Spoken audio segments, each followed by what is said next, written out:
This is Reviews by Ronan. Welcome to our TikTok shop.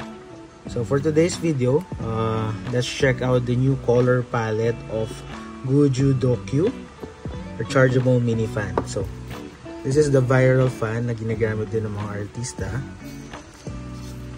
So we have the new set of color nila, the pink one. Last time yung nasa live natin is yung cobalt blue. So for this one, yan. At yung package niya, once na na-receive niyo yung parcel, so this is the logo again. So based sa advertisement, it's around 2 to 10 hours battery life. So ito, charging port is Type-C. Ayan, so Type-C charging port. May free na siya, and then meron din siyang holder pa tawag dito. Ayan, so dito yan nilalagay. Alright, and then meron pang ibang colors ito. So as of now, we do have pink and blue pa lang. So this is the switch on. Ayan. And again, less than 25 decibels yung sounds nito.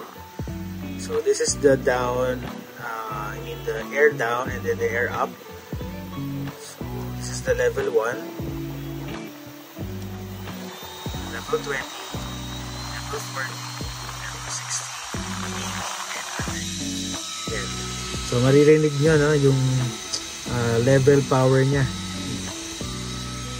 And then sa likod, medyo careful lang tayo kasi nagsasuction ng mga ayan, so if ever na binoblower natin yung hair, so possible na mahigop niya, right? Okay. And then yung battery level naman, so yun yung 77% or walang percentage, just 77.